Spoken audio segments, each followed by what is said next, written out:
오늘 제가 읽어드린 이 본문은 사실은 거룩한 전쟁이라 하는 것에 대한 내용을 담고 있습니다. 흔히 유대인들이나 이슬람들이 성전이라는 이야기를 하는 그 내용이 담겨 있는 부분입니다. 그들이 어떻게 저렇게 행할 수 있을까? 뉴스를 통해서 혹간에 자살 폭탄을 들고 뛰어드는 사람들을 보신 적이 있을 것입니다. 자기가 죽자고 뛰어드는 그들은 어떻게 됐는데 그렇게 될까? 다름 아닌 이 성전이라는 것 때문입니다. 거룩한 전쟁, 하나님을 인한 전쟁이라 여겨서 죽으면 곧바로 하나님 나라에 갈 수 있다 여기고 그렇게 덤벼드는 것이 되어 있습니다. 그러나 성경 말씀을 우리가 자세히 읽어보면 실제로 하나님께서 그렇게 우리에게 요구하고 있는가? 천국 가는 길이 그 전쟁을 통해야 갈 수 있다고 하는가 하는 것을 우리가 깨닫고 이 시간에도 말씀을 따라 살아가는 그러한 성도들의 삶을 찾아가야만 하겠습니다.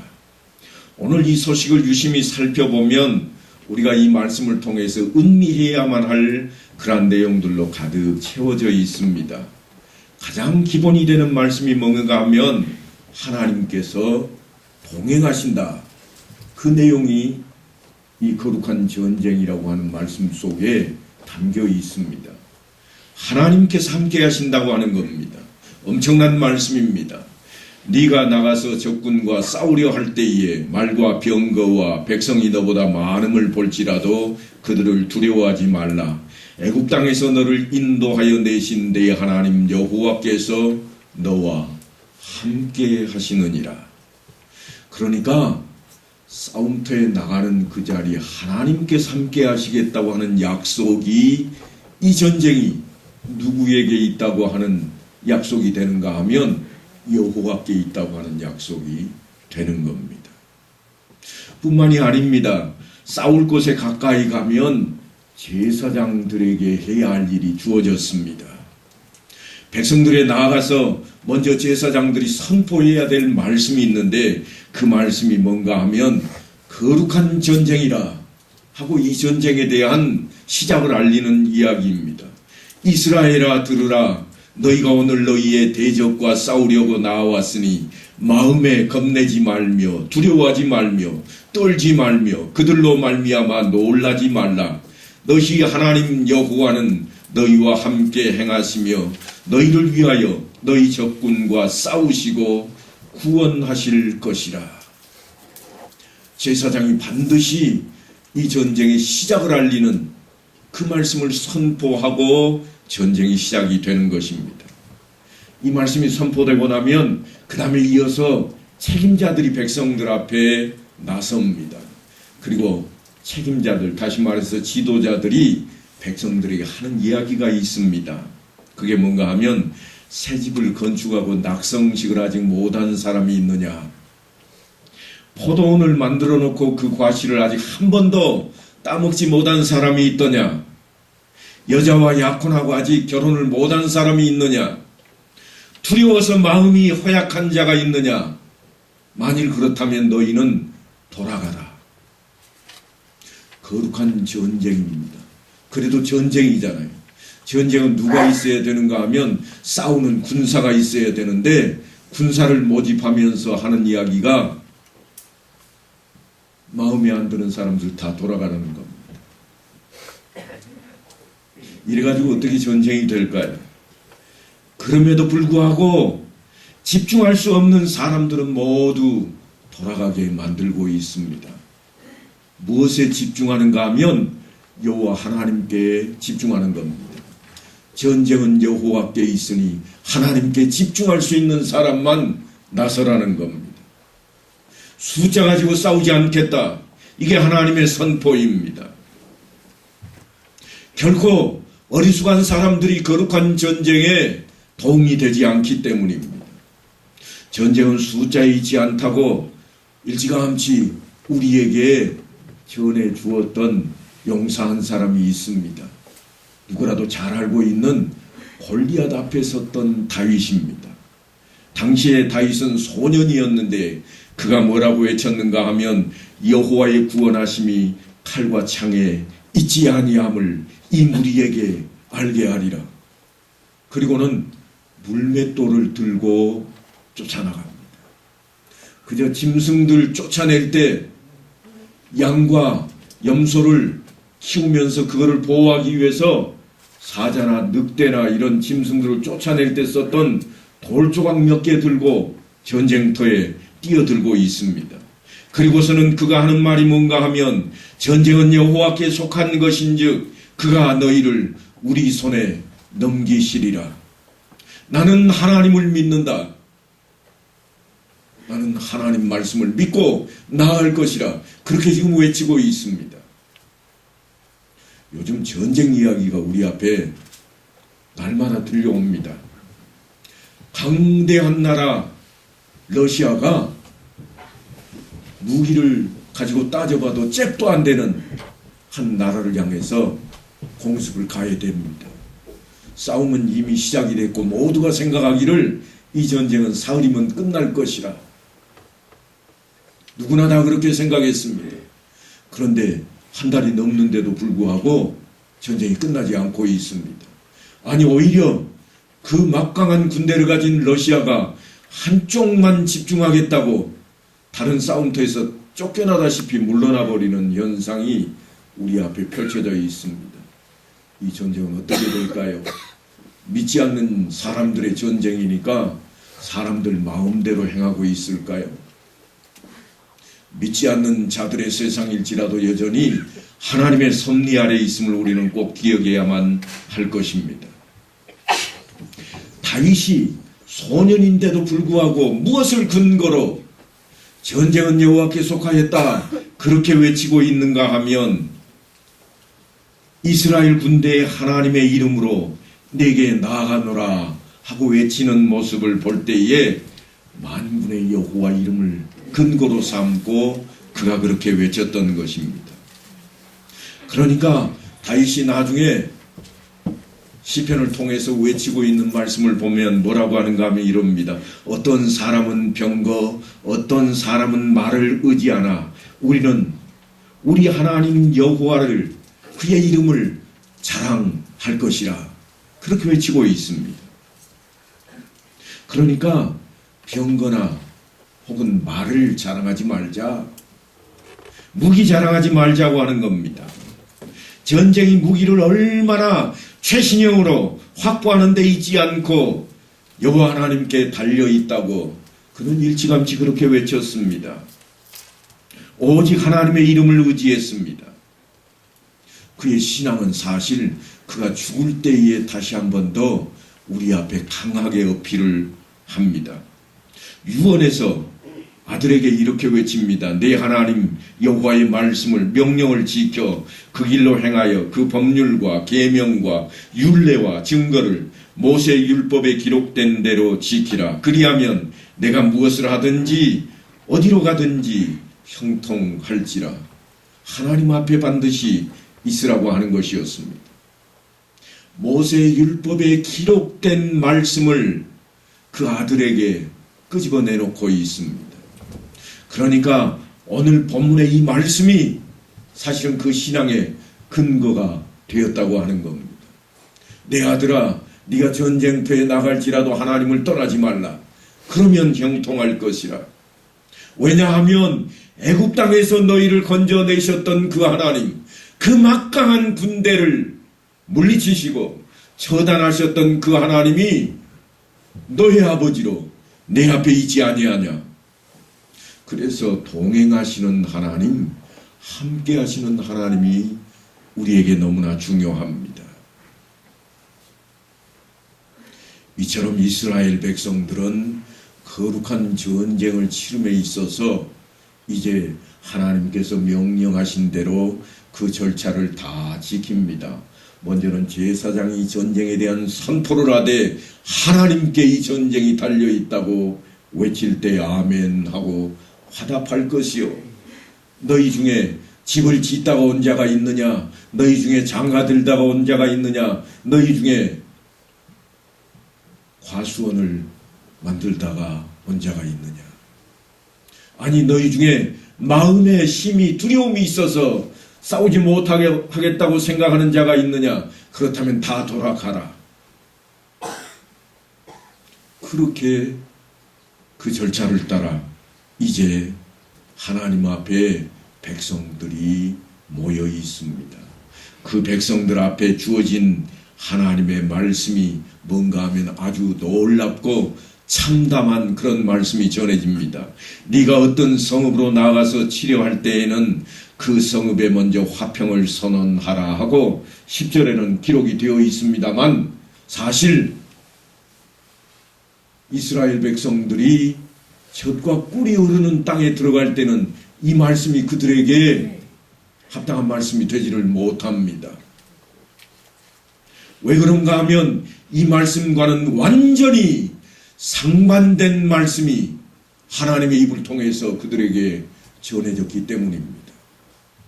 너희가 들어가 차지할 땅에서는 그들을 멸절시키라고 하는 멸절법이 그들 앞에 등장했기 때문입니다.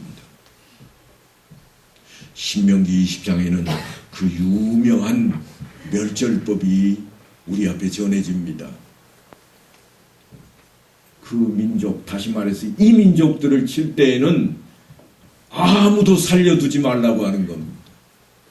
아무도. 오늘 제가 읽어드린 이 10절 말씀 때문에 여러분이 혼돈하시면 안 됩니다. 10절 말씀은 지금 젖과 꿀이 흐르는 가나안 땅에 대한 이야기가 아니라 멀리 떨어진 땅, 그들이 멀리 있는 땅으로 갈 때 하는 이야기입니다. 그때에는 너희가 먼저 화평을 선언하라. 그래서 이들이 젖과 꿀이 흐르는 땅, 그 땅에 들어가기 전까지는 뭐라고 그랬는가 하면 우리가 지나갈 테니까 좀 봐달라. 화평을 먼저 선언했습니다. 우리가 이리 지나가야 되겠으니 너희가 길을 좀 열어주라. 우리가 물도 사먹고 음식도 사먹으마. 이렇게 했던 것을 아마 기억하실 겁니다. 앞으로도 그렇게 하라는 겁니다. 왜냐하면 이스라엘이 나그네가 되어서 떠돌이 생활을 했던 것 때문에 그 긍휼을 너희도 베풀라 하는 것이 오늘 본문 10절의 말씀입니다. 그런데요, 가나안 땅을 차지할 때는 그게 이들에게 해당이 되지는 않습니다. 왠가 하면 이 말씀은 일찌감치 저 앞쪽에 아브라함에게로 거슬러 올라갑니다. 아브라함이 처음 하나님의 명령을 받고 출발할 때 어땠는가 하면 장래 유업으로 받을 땅에 나아갈새 갈 바를 알지 못하고 나아갔으며 그럽니다. 갈대아 우르를 떠나서 약속의 땅, 지금 이스라엘 백성들이 들어가려고 하는 이 젖과 꿀이 흐르는 땅에 올 때까지만 해도 갈 바를 알지 못하고 그가 왔습니다. 그 약속의 땅에 들어서는데 그곳에는 이미 누가 살고 있는가 하면 가나안의 후손들이 살고 있습니다. 왜 가나안 땅이라고 그러는가 하면 가나안의 후손들이 살고 있기 때문입니다. 가나안이 어디로부터 등장하는 인물인가? 우리는 다시 창세기로 좀 돌아가야 됩니다. 가나안이 과연 누구걸래 지금 이 땅을 차지하고 살고 있을까요? 노아 시대로 거슬러 올라가면 그의 이름이 거명이 됩니다. 노아의 홍수 사건 이후에 노아가 농사를 짓고 포도주를 마시고 취하였는데 그가 장막 안에서 벌거벗고 자고 있었습니다. 그때 아들들이 방에 들어가다가 무슨 일이 벌어졌는가 하면 가나안의 아버지 함이 그의 아버지의 하체를 보고 밖으로 나가서 그의 두 형제에게 알림해 셈과 야벳이 옷을 가져다가 자기들의 어깨에 메고 뒷걸음쳐 들어가서 그들의 아버지의 하체를 덮었으며 그들이 얼굴을 돌이키고 그들의 아버지의 하체를 보지 아니하였더라. 이 일로 노아가, 아니 하나님께서 가나안에 대한 그 족속들에게 저주를 내리고 맙니다. 함의 아들이었던, 다시 말해서 아버지 하체를 보고 비웃듯이 형제들에게 나가서 알렸던 그 함의 아들들에게 저주가 오는 겁니다. 그의 아들인 가나안이 낳은 아들이 11명이었습니다. 그들이 차지한 땅이 다름 아닌 가나안 땅이었고 그들은 각각 부족으로 그곳에 살고 있는데 시돈 족속, 헷 족속, 여부스 족속, 아모리 족속, 기르가스 족속, 히위 족속, 알가 족속, 신 족속, 이루앗 족속, 스말 족속, 하맛 족속으로 이렇게 11개 부족입니다. 그런데 왜 아모리 땅이라고 그러는가 하면 아모리 족속이 가장 강했기 때문입니다. 가나안 족속들 가운데에도 싸움 그러면 아모리였습니다. 이미 지금 모세와 이스라엘 백성들이 요단 동편에서 아모리의 왕들과 싸웠던 기록을 보았다시피 그 지역 일대를 다 차지하고 살고 있습니다. 그 가운데에도 아모리가 가장 강했습니다. 그래서 가나안 족속을 대표합니다. 바로 그 땅을 아브라함이 일찌감치 약속받게 되었습니다. 믿음으로 그가 이방의 땅에 있는 것 같이 약속의 땅에 거류하여 동일한 약속을 유업으로 함께 받은 이삭과 야곱과 더불어 장막에 거하였으니 이는 그가 하나님이 계획하시고 지으실 터가 있는 성을 바랐음이라. 하나님께서 그곳에 지어주실 성을 바랐다. 하나님께서 허락하신 나라를 바랐다고 하는 것입니다. 하지만 그 땅을 그때 차지하지 못한 것은 하나님의 때가 임하지 않았기 때문입니다. 그래서 성경은 그 이야기를 아브라함 시대에 뭐라고 그러는가 하면 이렇게 전합니다. 너는 반드시 알라. 네 자손이 이방에서 객이 되어 그들을 섬기겠고 그들은 400년 동안 네 자손을 괴롭히리니 그들이 섬기는 나라를 내가 징벌할지며 그 후에 네 자손이 큰 재물을 이끌고 나오리라. 너는 장수하다가 편안히 조상에게로 돌아가 장사될 것이요 내 자손은 4대 만에 이 땅으로 돌아오리니 이는 아모리 족속의 죄악이 아직 가득하지 아니함이라. 아모리 족속은 가나안 땅에 살고 있는 모든 족속을 대표합니다. 그들이 죄를 짓고 살고 있는데 아직은 죄악이 만연하지 않았다.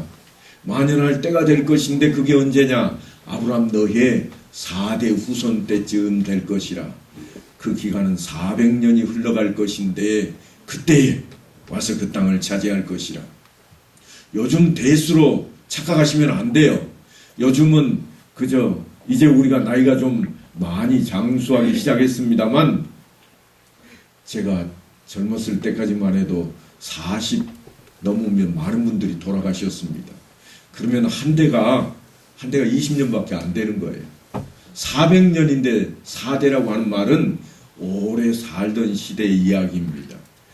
이제 와서는 우리가 120세까지 살 수 있다 그러니까 적어도 60세가 한 세대가 될 수 있을 지경에 와 있습니다만 이보다 더 장수하던 시대의 이야기입니다.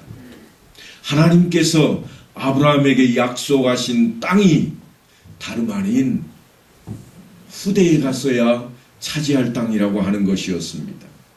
하나님께서는 그 땅을 아브라함의 후손에게 주기로 약속을 하시고 작정을 하셨는데 이제야 모세가 이스라엘 백성들을 이끌고 애굽 땅을 떠나서 가나안 땅 건너편에 모압 평지에 지금 서 있는 겁니다. 바로 그 자리에서 진멸의 이야기가 시작이 됩니다. 요단 동편에서부터 이미 시작이 되었습니다.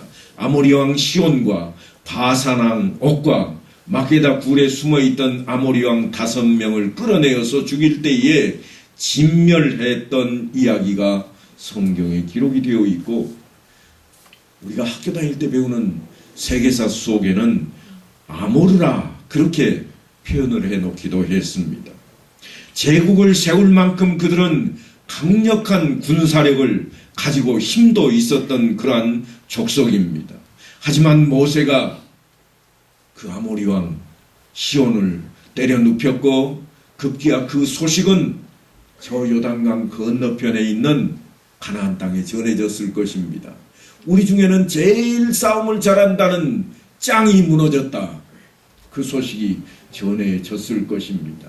그러니까 그때부터 그들은 벌벌 떨기 시작했다고 틀림없이 성경 우리에게 그렇게 전합니다. 그래서 이제 간담이 녹아내리는 그들을 향해 이스라엘 백성들이 요단강을 건너가게 될 것입니다. 오직 내 하나님 여호와께서 내게 기업으로 주시는 이 민족들의 성읍에서는 호흡이 있는 자를 하나도 살리지 말지니, 호흡이 있는 자는 하나도 살리지 말합니다. 남녀노소가 없습니다. 그러니까 멸절법입니다. 씨를 말리는 전쟁입니다. 왜 이게 지금 가능한가? 거룩한 전쟁이기 때문에 가능한 겁니다. 왜 저들은 폭탄을 가지고 자살을 하면서까지 그 주변에 씨를 말리려고 할까? 이 말씀을 오해하기 때문입니다. 씨를 말려버리면 무조건 성전인 걸로 착각을 하기 때문입니다. 하나님의 명령을 따라야 될 것인데, 사실 토라라고 하는 이 구약에 관통하고 있는 이 놀라운 법칙만 저들이 찾아가고 있기 때문입니다. 십계명 돌판을 들고 시내산에서 내려오던 모세 눈앞에 이스라엘 백성들이 금 송아지상을 만들고 그것을 향해서 예배하는, 우상 숭배하는 모습이 가관이 아니었습니다. 그때 모세가 사람들을 구별해 놓습니다. 이스라엘 하나님 여호와께서 이렇게 말씀하시기를, 너희는 각각 허리에 칼을 차고 진 이문에서 저문까지 왕래하며 각 사람이 그 형제를, 각 사람이 자기 친구를, 각 사람이 자기 이웃을 죽이라. 하나님께서 택한 백성인데도 불구하고 우상 숭배에 대해서는 이렇게 엄격했던 하나님이십니다. 그러니까 우상 숭배하는 그 땅에 대한 생명을 멸절시키는 것은 조금도 하나님의 뜻에 이배된 모습이 아니라고 하는 사실을 우리는 기억해야만 합니다. 레위인들이 하나님의 명령을 따라서 금송아지를 만들고 우상 숭배하던 자들을 칼로 다 처결했는데 3,000명이나 되는 사람이 순식간에 죽어 엎드러졌습니다. 하나님께 선택을 받고 가나안 땅을 향해서 출발했던 그들입니다. 하나님께서 선택을 받고 출애굽했던 선민이라고 생각하는 그들임에도 불구하고 우상 숭배에 대해서는 하나님께서 가차없이 여호와 외에 다른 신에게 제사를 드리는 자는 멸할지니라, 그렇게 명령하고 있습니다. 비록 택하신 백성일지라도 그렇게 했습니다. 왜냐하면 10계명 중에 1, 2계명에 해당되기 때문입니다. 너는 나 외에는 다른 신들을 내게 두지 말라. 너를 위하여 새긴 우상을 만들지 말고, 또 위로 하늘에 있는 것이나 아래로 땅에 있는 것이나 땅 아래 풀 속에 있는 것에 어떤 형상도 만들지 말며 그것들에게 절하지 말며 그것들을 섬기지 말라. 뿐만 아니라 약속의 땅에 살고 있던 7 족속은 이 멸절법의 대상이 되었습니다. 왜냐하면 그 땅을 일찌감치 하나님께서 아브라함의 후손에게 주기로 작정을 하셨고, 아브라함의 후손이 그 땅에서 살아가야 하기 때문입니다. 아브라함의 후손이 그들과 섞여 살게 되면 그들이 섬기던 우상이 아브라함의 후손에게 들어올 수 있으므로 멸절법을 그들에게 명하는 것입니다. 그때에 너는 그들을 진멸할 것이라. 그래서 7 족속은 완전히 진멸해야만 했습니다. 내게 기업으로 주시는 이 민족들의 성읍에서는 호흡이 있는 자를 하나도 살리지 말라. 이게 하나님께서 이스라엘 백성들에게 가나안 땅을 차지할 때 그들이 행할 명령이었습니다. 그러나 오늘 10절에는 다른 말씀을 합니다. 모든 전쟁이 다 멸절의 대상은 아니라고 지금 외치고 있습니다. 분명히 본문에 네가 어떤 성읍으로 나아가서 치려할 때에는 그 성읍에 먼저 화평을 선언하라. 이 약속의 땅을 벗어나서는 그렇게 하라는 겁니다. 그거를 우리는 잊어버리면 안 됩니다. 틀림없이 하나님의 말씀인데 어떤 때는 멸절하라고, 어떤 때는 화평을 구하라고 그러는가? 바로 오늘 본문을 통해서 우리가 기억하고 깨달아야 될 내용입니다. 그거를 잊지 말아야 합니다. 네가 내게서 멀리 떠난 성읍들 곧 이 민족들에게 속하지 아니한 성읍들에게는 이같이 행하려니와, 그러니까 그들은 멸절시키지 말고 화평을 구해서 그들이 화평을 원하면 함께 더불어 살아가라고 하는 것입니다. 하나님께서 세상을 다 차지하고 살라고 그렇게 명하지 않았습니다. 가나안 땅 젖과 꿀이 흐르는 그 땅만 차지하고 살아도 충분하기 때문이었습니다. 하나님 나라는 세상 사람들에게 그들의 삶을 통해서 하나님이 통치하시는 그 나라를 보이는 곳이었습니다. 그들을 통해서 하나님이 통치하시는 나라, 왕이 없어 보이는 저 나라는 어떻게 될까? 하나님이 늘 지키시고 인도하시는 그런 땅이었습니다. 그러니까 그 땅에 하나님께서 살아가는 방식으로 이스라엘 백성들에게 지금 이 말씀을 전하고 있는데, 네가 이방 땅에서 나그네 되었던 것을 꼭 기억하고 나그네들에게는 너도 그렇게 대하라. 그래서 사실 유대인들은 나그네와 과부를 정말 위하고 또 위하며 살아가는 그런 모습을 우리에게 지금까지도 보여주고 있습니다. 너는 이방 나그네를 압제하지 말며 그들을 학대하지 말라. 너희도 애굽 땅에서 나그네였음이라. 하나님의 긍휼하심을 사랑으로 담보 삼고 있는 내용입니다. 그래서 내가 어떤 성읍으로 나아가서 치료할 때에는 그 성읍에 먼저 화평을 선언하라. 그렇게 말씀을 하고 있습니다. 뿐만이 아닙니다. 자연에 대해서도 하나님께서는 그들에게 명령을 하십니다. 자연 환경도 훼손하면 안 된다는 겁니다. 너희가 어떤 성읍을 오랫동안 에워싸고 그 성읍을 쳐서 점령하려 할 때에도 도끼를 둘러 그곳에 나무를 찍어내지 말라. 함부로 나무를 베어다가 성을 점령하는데 무기로 사용하지 말라고 하는 겁니다.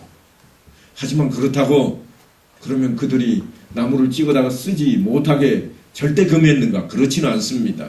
다만 과목이 아닌 수목은 찍어내어 너희와 싸우는 그 성읍을 치는 기구로 만들어 그 성읍을 함락시킬 때까지 쓸지니라. 이스라엘 백성들은 지금 출애굽하기 전까지 400년 동안이나 노예 생활을 했습니다. 종살이를 해왔습니다. 그러니까 아주 그냥 몸에 찌들어 배어 있습니다. 마음도 생각도 아니 말씨조차도 그럴 겁니다. 우리도 말씨가 요즘이야 바뀌었습니다만 한동안은 우리 안에 그런 말씨가 드러났잖아요.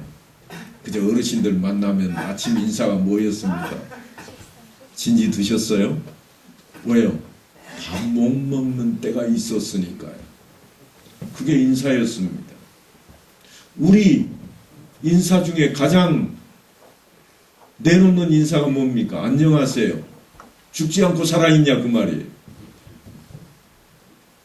밤새 안녕하셨습니까? 하룻밤 지나면 죽어나가는 인물들이 많은 시대를 우리가 살아왔기 때문에 인사에도 그런 말이 함께 담겨 있듯이 지금 성경 속에 등장하는 그러한 유대인들에게 전해지는 말 속에도 그런 것들이 담겨 있습니다. 그러니까 지금 하나님께서 전하는 모세의 말씀을 통해서 이스라엘 백성들은 듣고 배우는 것으로 끝이 아니라 삶의 현장으로 이것을 들여다 써야만 됩니다. 이제는 배운 대로 살아야만 된다고 하는 것입니다. 배웠다고 그냥 되는 법이 없습니다. 그래서 흔히 그러잖아요. 학교에서 배운 것 가지고 세상에서 그렇게 살려고 하는데 그 말은 뭐예요? 배운 것만 가지고 되질 않고 실제로 사용하는 것으로 바꿔놔야 되기 때문입니다. 세상을 살아가는 데에도 때로는 경쟁을 할 때 그러할진데 전쟁은 오직 하겠습니까? 다윗의 음성은 지금도 쟁쟁하게 우리에게 전해지고 있습니다. 전쟁은 여호와께 속한 것이라 구원에 관한 외침입니다. 세상 살아가는 것은 나그네 인생이 잠시 머무는 이 땅에서 머물 때에 우리가 마치 전쟁터와 같은 그러한 와중에 있게 됐습니다.